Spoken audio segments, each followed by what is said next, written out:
बिस्मिल्लाहिर्रहमानिर्रहीम। कोट कहानी के साथ मैं हूं बिशारत राजा और आप देख रहे हैं ऑनलाइन डिजिटल ऑफिशियल टीवी। नाजरीन, आज इस्लामाबाद हाई कोर्ट में एक ऐसे केस की समाअत हुई जिसका ताल्लुक बराह रास्त GHQ से है और ये केस एक प्लाट की मनसूखी से शुरू होता है।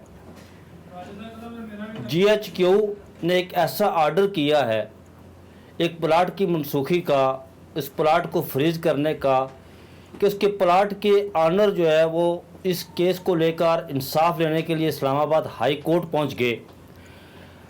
केस के मालिक कर्नल रिटायर्ड इजाज़ हुसैन हैं जो 2012 में रिटायर्ड हुए और 2012 में उन्होंने DHA में सेक्रेटरी के तौर पर मुलाजमत अख्तियार कर ली। इब्तदाई तौर पर ये मुलाजमत 3 साल के लिए थी, यानी 2012 से 2015 तक वो DHA में सेक्रेटरी के ओहदे पर काम करते रहे। उसके बाद हर साल एक साल के लिए उनके कॉन्ट्रैक्ट में तोसी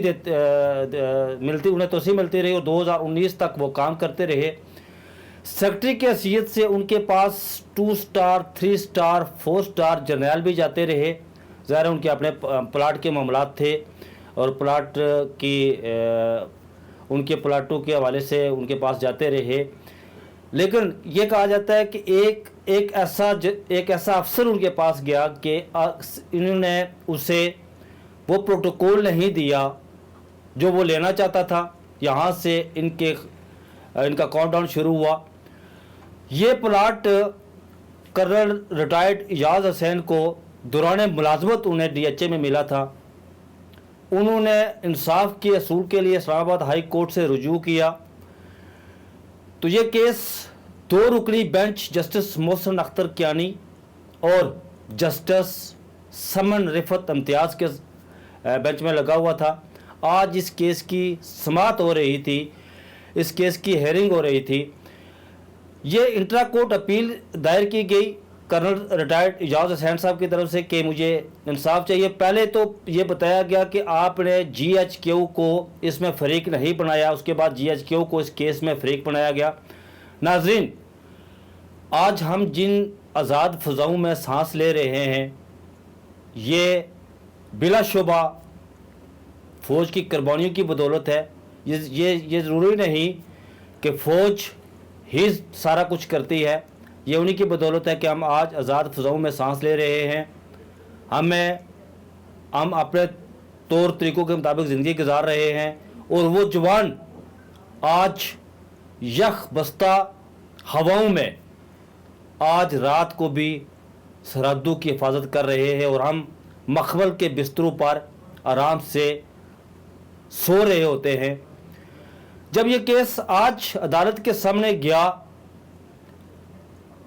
तो कर्नल रिटायर्ड इजाज़ हुसैन के वकील राजा इनाम अमीन मनास, जो Islamabad high court bar association के साबिक सदर भी रहे, उन्होंने अदालत के सामने 3 सवालात उठा दिए कि GHQ DHA के प्लाट कैसे मनसूख कर सकता है। DHA एक एक्ट ऑफ पार्लियामेंट के तौर पर रियल स्टेट का कारोबार करती है और GHQ 190/52 एक्ट के तहत काम करती है।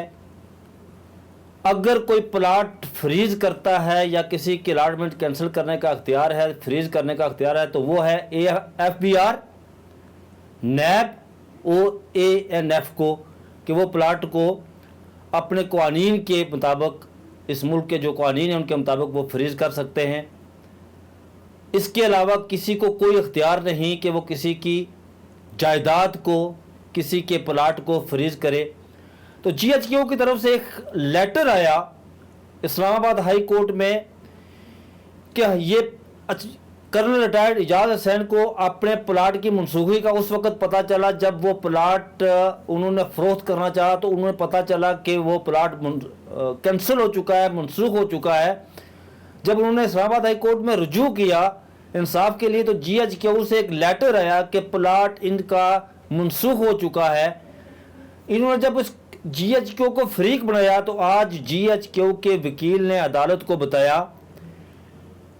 कि एक DHA में एक प्लाजे की इन्वेस्टिगेट हो रही है, उसकी उसकी तहकीक हो रही है कि उसमें बेज़ाब्तगी है, और बेज़ाब्तगियाँ कर्नल रिटायर्ड एजाज हुसैन के उस दौर में हुई जब वो डीएचए के सेक्रेटरी थे। तो इस पर राजा इनाम अमीन मनास ने जो सवालात उठाए, अदालत ने जीएचक्यू के वकील से इसके जवाब मांगे हैं, और केस की समाअत मिड फरवरी तक मुलतवी कर दी गई। अब जीएचक्यू अपने वकील के ज़रिए अदालत को इस बात पर मुतमईन करेंगे कि उन्होंने किन कवानीन के तहत कर्नल रिटायर्ड एजाज हुसैन का प्लाट फ्रीज किया है, और इस पर अदालत ने फरवरी तक यानी 15 फरवरी तक केस की समाअत मुलतवी कर दी है। अगले प्रोग्राम तक अपने मेज़बान बिशारत राजा को इजाज़त दीजिए। अपना ख्याल रखिएगा। अल्लाह हाफिज़।